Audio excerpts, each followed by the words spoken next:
primer lugar, enhorabuena a todas las comunicaciones que se han presentado hoy. Me han parecido todas ellas aportaciones muy interesantes y felicito, por tanto, los trabajos que habéis realizado durante este año.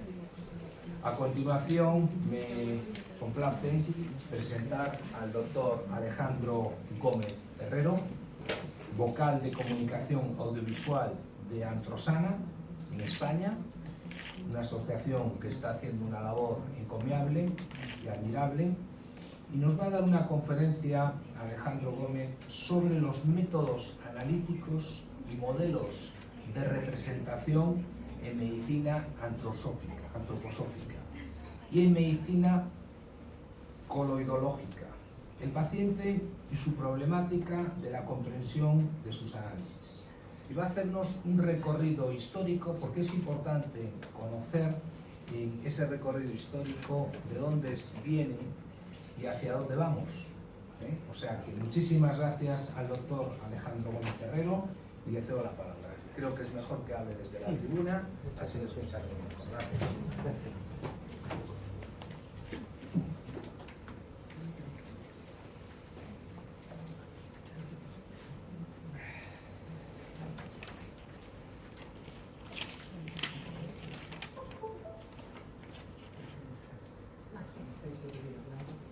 Bueno, muchísimas gracias. Voy a empezar a, si tenemos audiovisual bien, y si no, pues ya llegará. En principio, hay una reflexión que quiero que hagamos inicialmente, y es la siguiente. Cuando como paciente nos enfrentamos a una patología, a un problema, ante nosotros, pues los médicos, los terapeutas, despliegan pues toda una serie de análisis de sangre, análisis de orina, ecografías, escáneres, toda una serie de elementos, digamos, de tipo diagnóstico y analítico. Todo ello, desde hace muchos años, hay corrientes de reflexión que intentan construir lo que se entiende por una representación del paciente y que sea útil a nivel terapéutico y a nivel comprensivo y a nivel operativo. Entonces, ¿qué es una representación? Bueno, pues cuando alguien quiere tener un retrato para regalar a alguien, pues va al fotógrafo, si se lo puede permitir, va a un pintor y le hacen un retrato al óleo. Entonces, el retrato no eres tú, pero la persona que ve el retrato, pues te reconoce.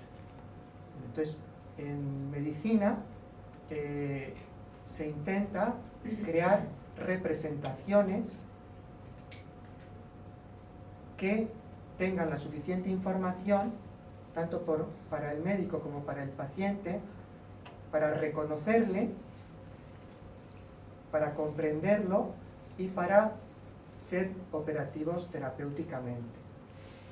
Por otro lado, este mismo año el presidente Obama en Estados Unidos ha lanzado un proyecto multimillonario para crear lo que ellos han llamado un nuevo paradigma médico, que consistiría en, a partir de la genómica y de la proteómica, crear modelos de trabajo individualizados y participativos para el paciente. Es decir, que estamos muy cerca de una vocación que ya venía de muy antiguo en distintas escuelas, desde la medicina antroposófica con sus métodos de cristalización, que hablaremos, otras corrientes posteriores, y luego en el año 2009 una estructura consultiva que se llama PricewaterhouseCoopers, que se dedican a muchas cosas, a banca, a sanidad.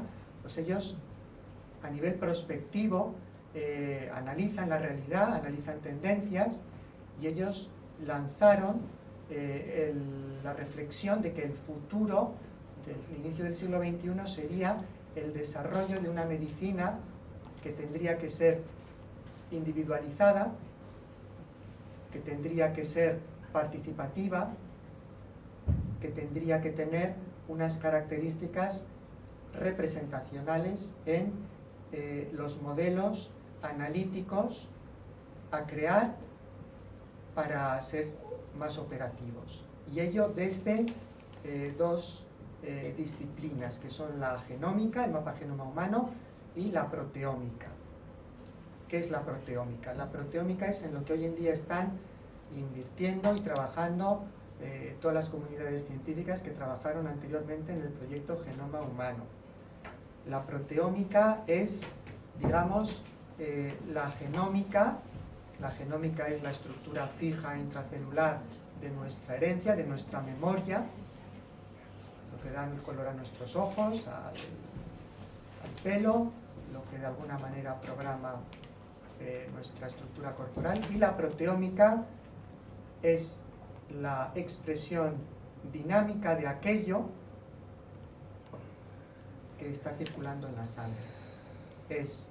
Se ha definido como una entidad. La proteómica es una entidad plástica, es dinámica, es adaptativa, interactúa con el medio ambiente y obedece a un modelo de la teoría general de sistemas. Es decir, que es matematizable, es reducible hasta cierto punto su complejidad hasta modelos de representación bioestadísticos, y eso supone el poder crear bancos de datos. Cada paciente tiene un proteoma individual, no hay dos iguales. El proteoma se ve influenciado por la genética que uno trae, pero por lo que uno come, por donde uno vive, por el estrés emocional que uno tiene, en definitiva por el medio exterior. El corpus proteómico del que disponemos se mantiene y no se cae a través de lo que se denomina el equilibrio electrocoloidal. Es decir, que eso se sostiene a través de la electricidad. El proteoma son proteínas. Las proteínas son un gel que flota en la sangre. Ese gel es como el disco duro de un ordenador, tiene toda la memoria, tiene una coherencia, una cohesión, y esa cohesión es electrocoloidal. En los años 20, 1925, dentro del movimiento científico antroposófico, hubo un gran científico, Ehrenfried Pfeiffer, que empezó a trabajar con cristales de cloruro de cobre para intentar plasmar en la cristalización formas que reflejaran información proveniente de la materia viva, con una gota o bien de un producto vegetal, una savia, una gota de sangre, aparecían imágenes que tenían una interpretación para ellos de tipo holográfico, representacional, de una totalidad de esa entidad biológica. No sé si... ¿Dónde tenemos el juguete? Aquí. Sí. ¿Y para adelantar? La flechita. Bueno. Entonces vamos a llegar hasta... Vale. No sé si veis bien. Bueno, estas son dos placas de cristalización de una gota de leche. De cristalización al cloruro de cobre. El cloruro de cobre es una sal que crea cristales. Si se añade algún producto biológico, esos cristales se distribuyen de una manera diferente a si no hubiera ninguna sustancia añadida. Y luego se han desarrollado métodos de interpretación, hay toda una semiología interpretativa con literatura desde los años 90. Esto se utiliza mucho en agricultura biodinámica, en medicina, en enología, donde prácticamente, aparte de la cata, no tienen cómo cualificar distintos. Hay una pedagogía muy activa en el mundo de la enología. Bueno, pues aquí vemos dos imágenes diferentes, con una cristalización al cloruro de cobre arriba de leche de cultivo biológico dinámico, y abajo de leche de... Entonces, cualitativamente hay una información diferente. Han tenido una comprensión por parte de los científicos que los han empleado en un sentido representacional. Han visto en ellos una representación, un retrato de una globalidad que es la entidad biológica o animal de la cual se extrae la gota en cuestión. Y se ha visto que hay una correlación con modificaciones de las proteínas del suero, según los patrones de cristalizaciones. Ya llegamos hasta el proteoma otra vez. De alguna manera, el equilibrio electrocoloidal del proteoma, en interacción con los cristalitos de cobre, orientaría de alguna manera esas agujas. Aquí vemos un pequeño esquema de cómo se han ido interpretando los distintos,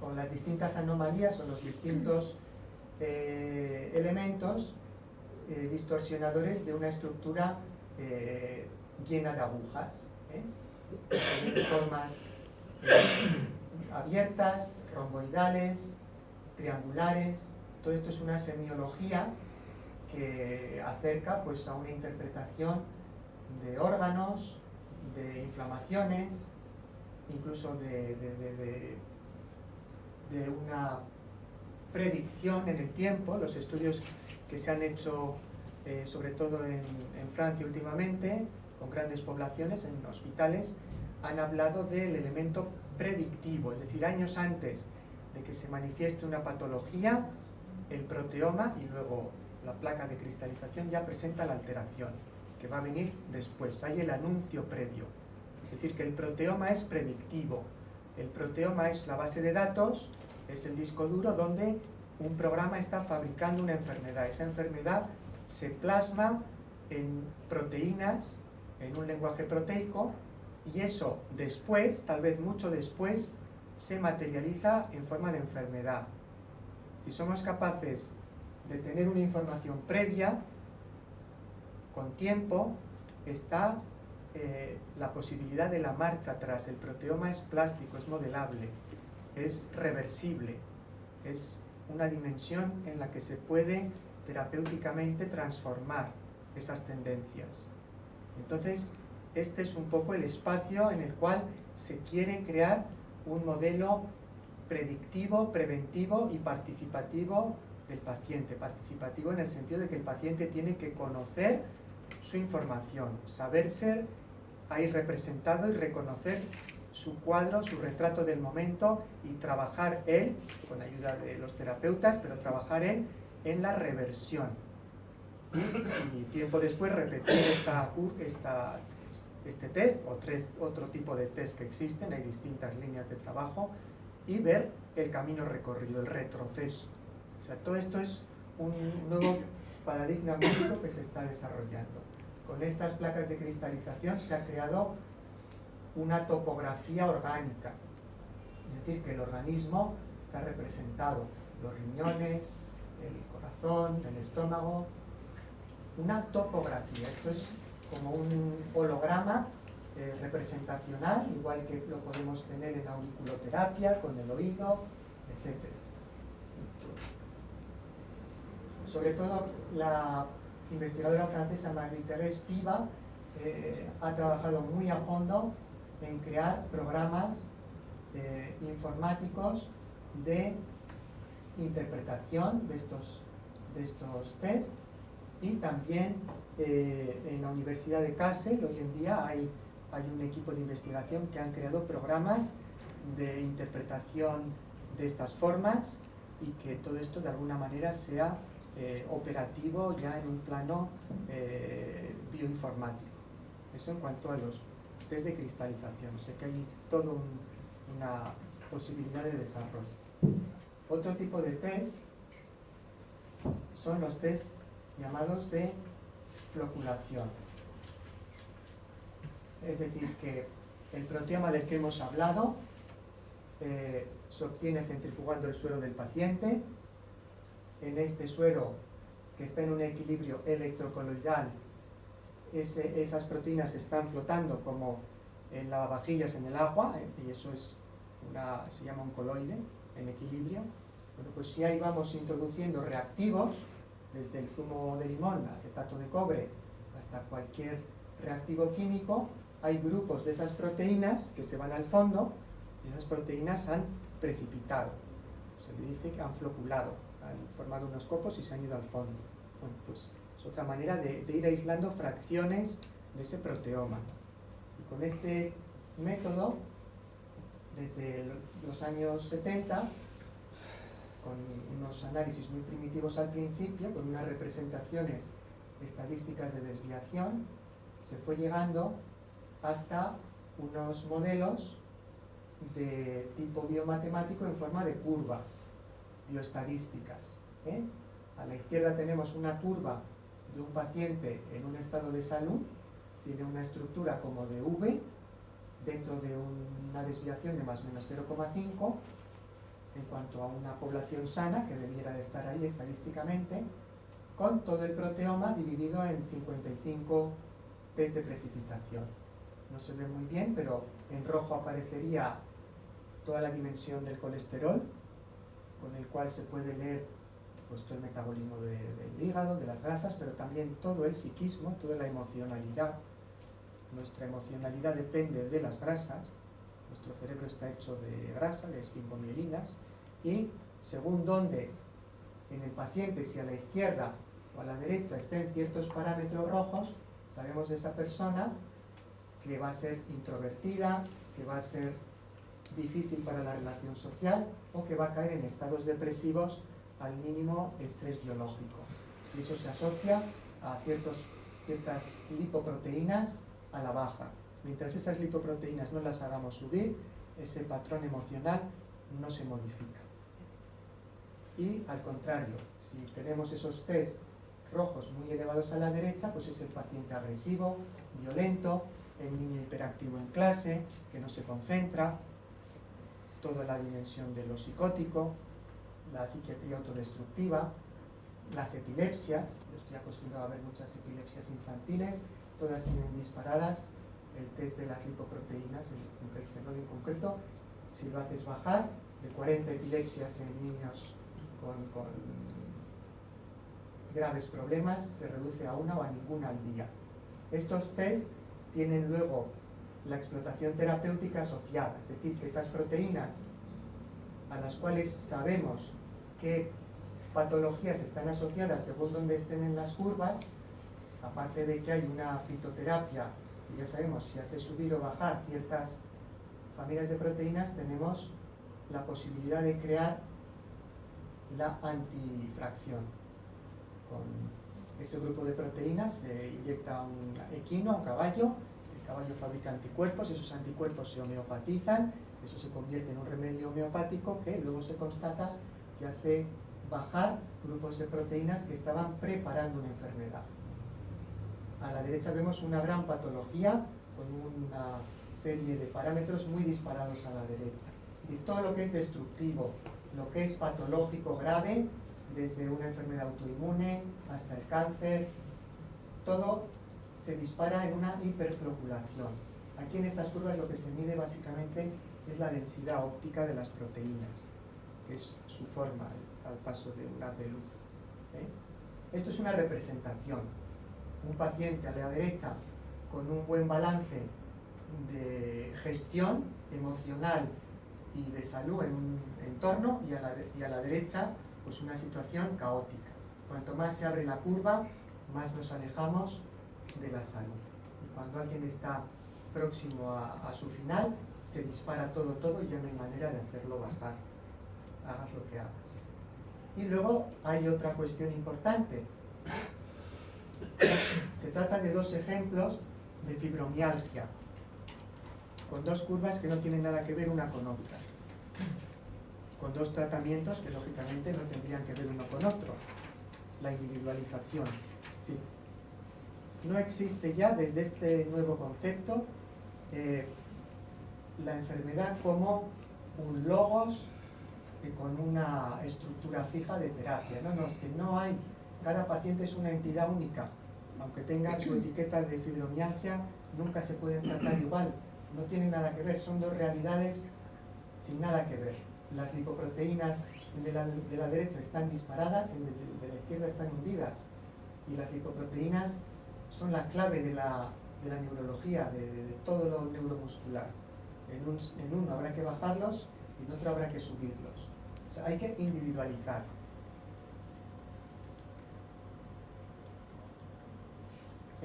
Los colores de esos floculados por focalización isoeléctrica se clasifican: en rojo las grasas, en verde las proteínas inflamatorias según los colorantes, y en azul las gamaglobulinas de defensa. Aquí vemos un paciente con una primera curva patológica después de un tratamiento de una serie de meses. Hay que esperar meses, el proteoma no se mueve en 2 días, hay que esperar meses. Hay una mejoría primero del proteoma y luego a nivel clínico del paciente. O sea, es previo el que el proteoma recobre una cohesión y luego ya los síntomas se van disolviendo. Pero el proteoma primero tiene que reestructurarse. Y primero se altera y pueden pasar años antes de que notemos nada. Es el concepto preventivo del tema.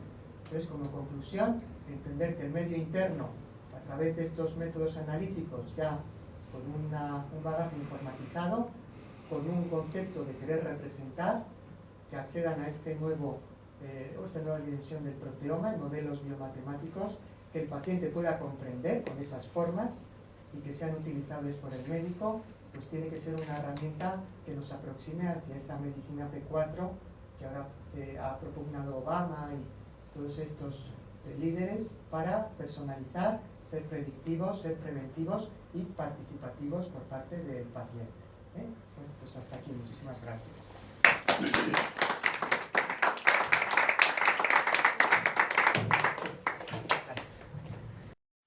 Siéntate si quieres hacernos unas preguntas.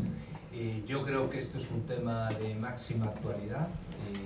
La personalización, tratamientos hechos a la medida, personalizados, individualizados a la carta, con una medicina predictiva, hoy son claves, y has tocado temas esenciales como la proteína. Enhorabuena, y me alegro mucho de que hayas pronunciado un discurso, sobre todo tan claro y tan conciso. Si tenéis algunas preguntas, ¿las podemos hacer? Sí.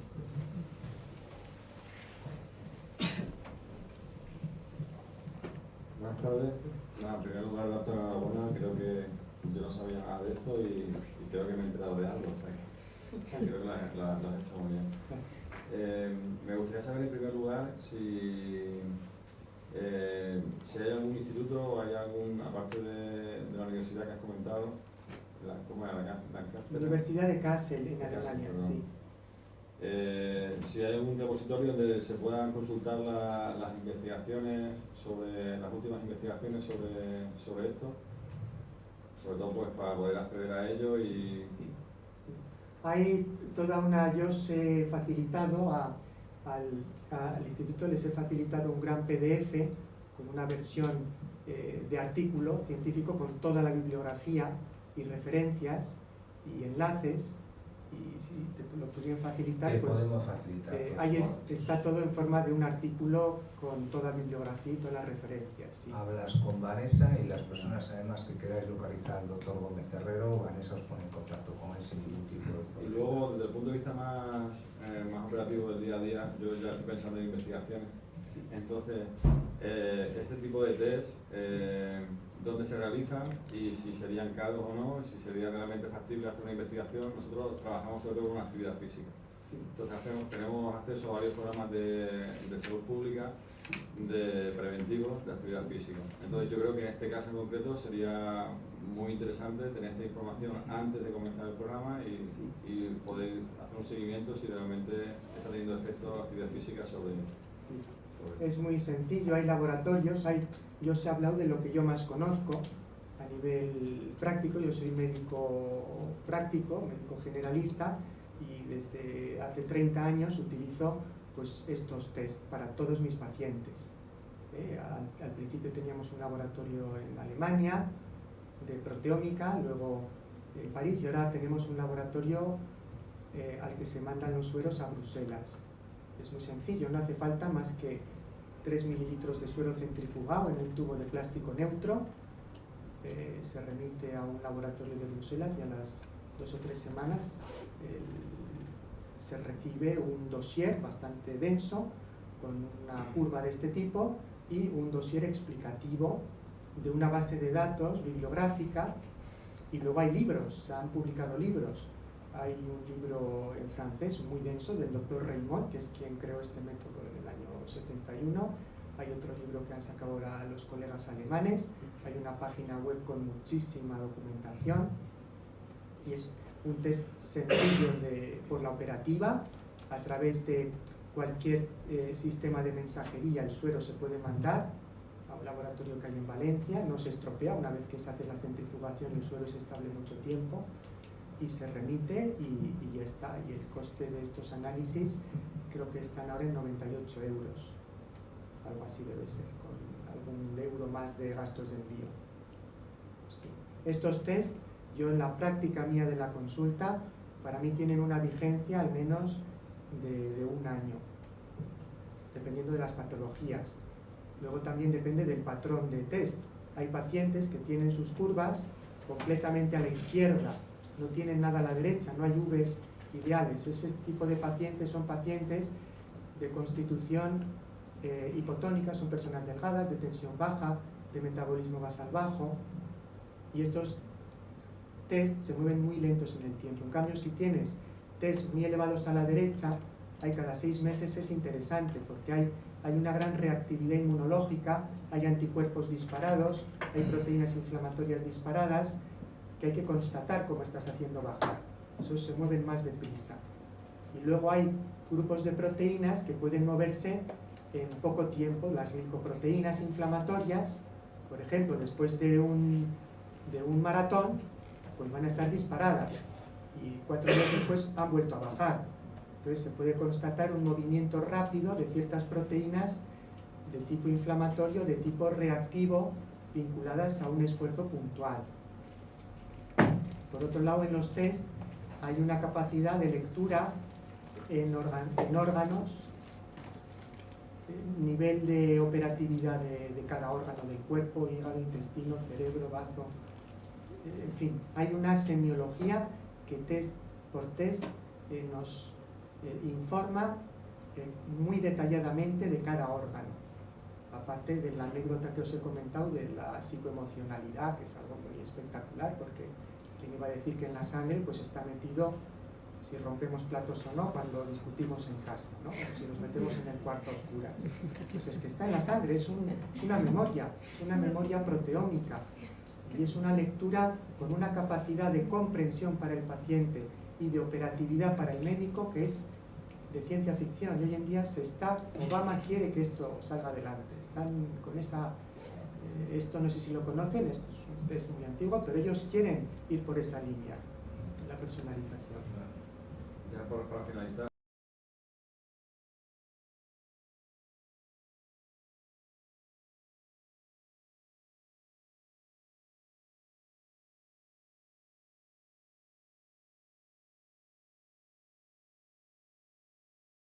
Es decir, vamos a ver, cambio un poco el discurso. Hoy en día todo paciente que llega a mi consulta tiene un grado de estrés córtico hipotalámico unido a ser todos rehenes de un mundo lleno de máquinas, de informatización, etc. El ejercicio unido a una respiración tiene un papel terapéutico muy profundo y lógicamente es un elemento de transformación de situaciones de estrés biológico inicial, y sobre todo, ya digo, aparte de que haya genéticas lastradas, pero en la colectividad es el sistema nervioso, es decir, lo que explico yo a mis pacientes, tenemos la misma biología que tenían hace 100 años cuando pasaba un coche de caballos cada 2 horas por la calle. La biología que tenemos es la misma, se nos exige 1 millón de veces más a nuestras neuronas, y todo eso hay un reflejo ahí. En el dispararse los parámetros, los marcadores biológicos. y una cultura del ejercicio, del aire libre, de salir sin las máquinas, de respirar, ¿entiendes? Eso es un elemento de autorregulación, de sanación, muy importante.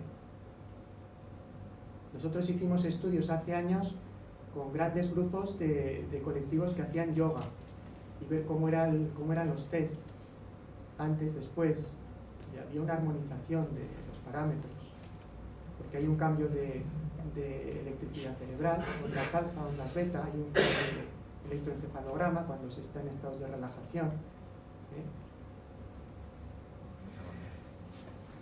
A mí me gustaría preguntarte una cosa. He visto que has obtenido resultados y que tienes pacientes que han tenido problemas de fibromialgia, epilepsia, sobre todo infantil. He visto he visto cosas que has publicado, y me gustaría si alguna patología más o en donde has visto mejores resultados. Sí, o sea, sí, ¿en qué patologías, sí, con tu experiencia, digo, sí, en base a tu experiencia, has encontrado mejores sí, resultados? sí.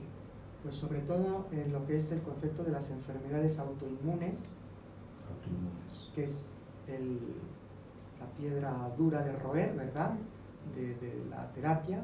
Entonces, todo lo autoinmune se expresa en una gran elevación de anticuerpos. Esos anticuerpos los vemos muy detalladamente en la curva, y para cada pequeño grupo de anticuerpos hay un antiparámetro que es capaz de hacer bajar esos grupos de anticuerpos. Por otro lado, también asociado a las curvas, y dentro de un estudio de etnobotánica sudamericana, hemos encontrado plantas con una capacidad de hacer bajar esos test autoinmunes tan elevados. Entonces hay un seguimiento y una normalización, o al menos un gran retroceso en enfermedades de Crohn, en todo este tipo de patologías autoinmunes, lupus eritematoso. Es decir, si se consigue que la curva baje, y la curva hay recursos terapéuticos potentes por lo específicos y lo individuales que hay, si la curva baja, las crisis se espacian, se reduce la virulencia, y hay una relación causa-efecto de curva reducida en su reactividad con adormecimiento del proceso. Y en estos pacientes juega un gran papel el psiquismo que se ve reflejado ahí. Entonces, y ves que todo es como una especie de unidad, es como una especie de, como un flan de gelatina que vibra todo a la vez, lo biológico, lo emocional, y es lo más cercano a lo que es este proteoma. Es una gelatina flotando en la sangre que vibra desde lo emocional hasta el programa genético autoinmune que traigamos, y es modelable y es reversible hasta donde la naturaleza nos ve. Sería un poco la reflexión. ¿Alguna pregunta más? Si no hay ninguna pregunta más, el doctor Gómez Herrero, muchísimas gracias. Yo creo que coincides plenamente con todos los principios que decía Hipócrates. ¿Te acuerdas cuando un paciente iba al médico y decía, al menos no le generes inquietud? Yo creo que el doctor Gómez Herrero lo que genera es todo lo contrario, paz y tranquilidad, y sobre todo con capacidad resolutiva para los problemas. Muchísimas gracias, Alejandro, sobre todo porque después de ese follón que hemos tenido por la mañana, escucharte a ti para mí es estar como en una balsa de aceite. Muchísimas gracias y enhorabuena por ese discurso, y yo coincido contigo. Si Estados Unidos se va a gastar $200 millones en poner en marcha el genoma humano, y además con personas que conocemos y que son personas de categoría, yo creo que eso va a dar sus frutos, y si estás en esa línea yo creo que es muy interesante. Enhorabuena por el trabajo que hacéis.